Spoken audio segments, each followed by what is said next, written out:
Olá pessoal, nós estamos aqui no nosso último vídeo, no nosso último devocional dessa primeira série de 10 em que a gente lida com nosso relacionamento com Deus, essa via de mão dupla do que nós fazemos para Ele e o que Ele faz por nós. E hoje nós vamos falar sobre algo que só Ele podia fazer por nós. Hoje nós vamos falar sobre justificação. E o texto que nós vamos utilizar é de Paulo, quando ele escreveu aos Romanos, no capítulo 8, versículo 1, que diz: portanto, agora nenhuma condenação há para os que estão em Cristo Jesus, que não andam segundo a carne, mas segundo o Espírito. Você e eu, todos nós somos responsáveis e carregamos alguns atos pecaminosos. Alguns de nós carregam não somente atos pecaminosos, mas talvez alguns atos criminosos. Algumas coisas que foram feitas, das quais hoje nós nos envergonhamos. E não somente para com o nosso semelhante, mas alguns desses crimes que nós cometemos e encobrimos, eles nos trazem uma vergonha muito grande, somente ao pensar neles, diante da pureza e da santidade de Deus. Mas eu queria que você imaginasse, mesmo em meio a uma realidade tão complicada da nossa nação e tantas outras nações no que diz respeito a sair sem pagar a conta. Gente, e o que eu quero dizer com isso? Eu estou falando de impunidade. Quando a gente erra, quando a gente peca, quando a gente comete um crime e a gente sai impune. Mas há uma grande diferença entre impunidade e a justiça de Deus. Quando a gente olha para a justiça do homem, nós que queremos ver a justiça sendo feita, a última coisa que passa na nossa cabeça é que a impunidade vai reinar. Mas muitas vezes ela reina. Quando pessoas que sabem que estão cometendo injustiça, mas continuam saindo ilesas ou impunes das suas maldades e injustiças. Mas eu gostaria que você se colocasse no lugar de alguém que comete um crime inafiançável, por exemplo. E de repente você quer que alguém demonstre um mínimo ou um pouco de misericórdia. Talvez quando o erro é de outra pessoa a gente queira justiça. Mas quando somos nós os réus, nós queremos misericórdia, nós queremos que a graça de Deus se manifeste e nos abençoe com algo que nós não merecemos. Então a grande diferença entre graça e misericórdia se estabelecem por isso. A graça é um presente de Deus que nós não merecemos, mas a misericórdia de Deus é não recebemos a punição que merecemos.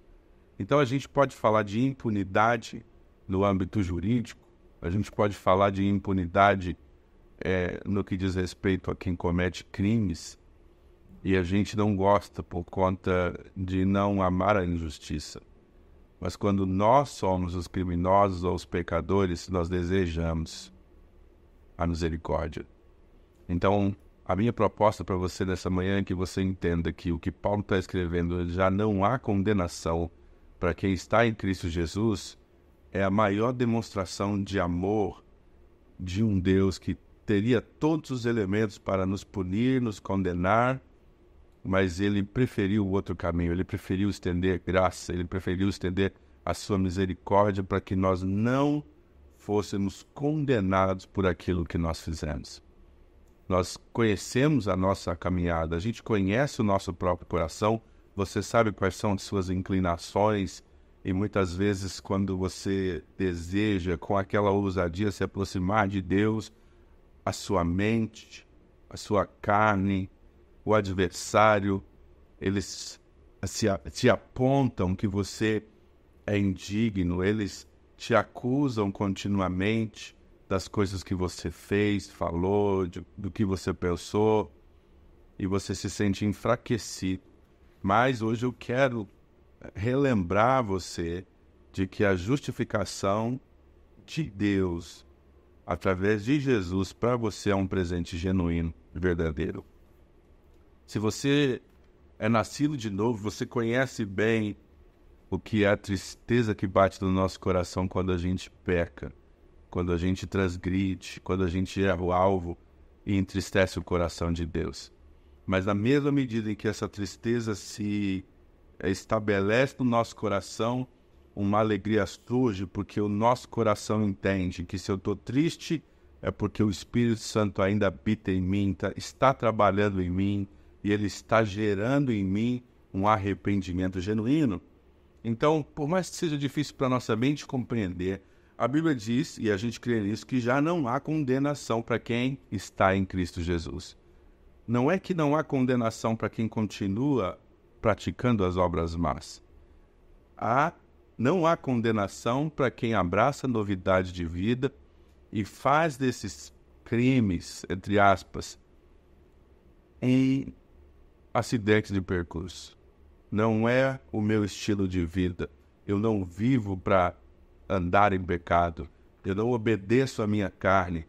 Quando isso acontecer, eu sei que eu tenho um advogado junto ao Pai. E esse advogado, Jesus Cristo, que é justo, que é bom, verdadeiro e santo, ele intercede por mim e a sua obra no Calvário me dá com toda certeza a possibilidade de ser justificado.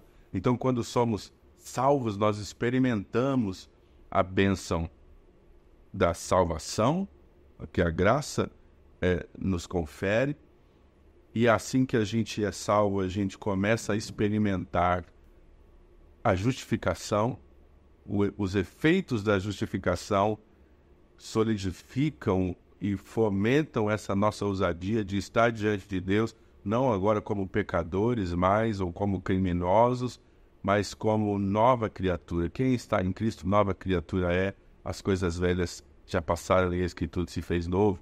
E a gente começa a experimentar as bênçãos oriundas da regeneração. Quando eu sou regenerado, quando eu sou criado de novo, as minhas obras anteriores, elas já não fazem sentido.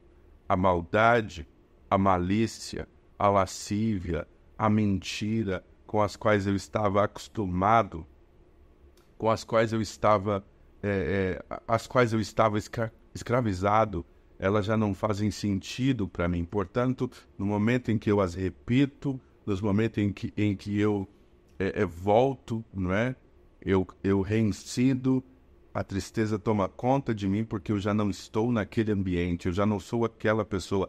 Eu fui regenerado em Cristo Jesus e a bênção da regeneração faz com que eu ande em novidade de vida, abandonando as más obras ou as obras mortas e vivendo um novo tempo e praticando as boas obras, aquelas obras que o Senhor preparou antes da fundação do mundo para que nós andássemos nelas.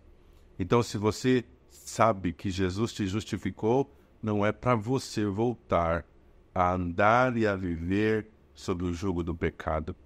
Você já não é escravo do pecado. Agora você está debaixo da graça, não debaixo da lei.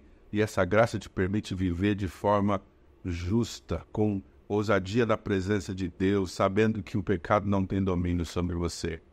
Por mais que ele tente, por mais que a nossa mente queira trazer de volta os pensamentos de uma vida pregressa, por mais que a nossa carne clame pela maldade que em nós habita por conta do pecado de Adão, nós sabemos que é possível declarar como o apóstolo Paulo, porque já não vivo eu, mas é Cristo quem vive em mim.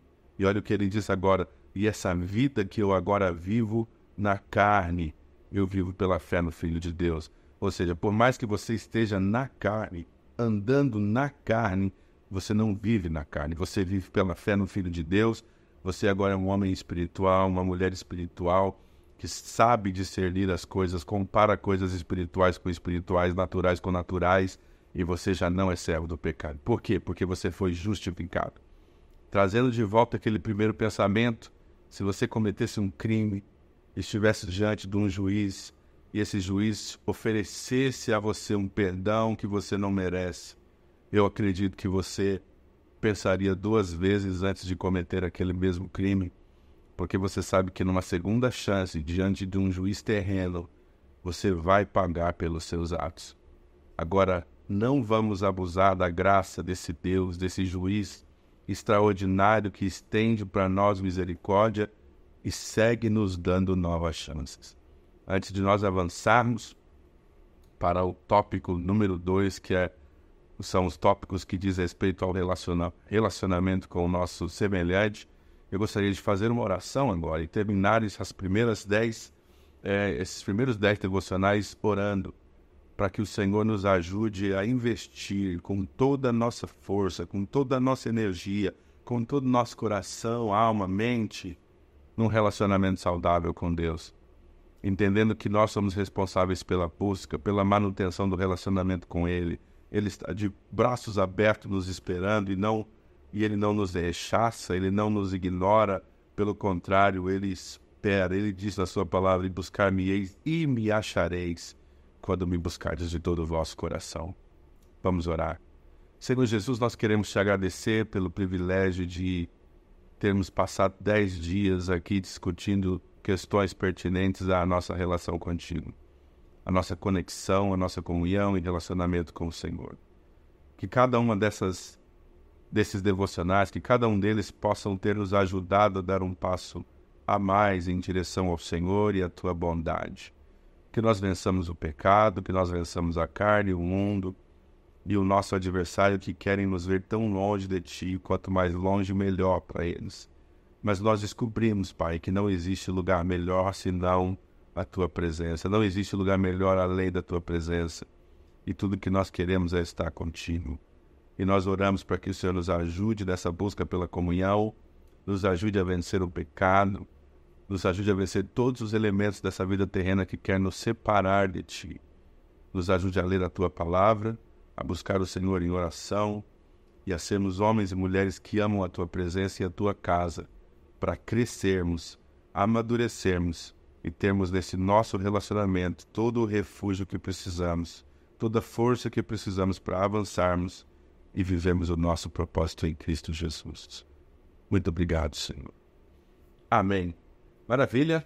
Amanhã nós voltamos e a gente começa a falar sobre nossos relacionamentos interpessoais, o que Deus tem para nos falar sobre isso, para vivermos uma vida frutífera por conta de bons relacionamentos. Deus te abençoe e até amanhã.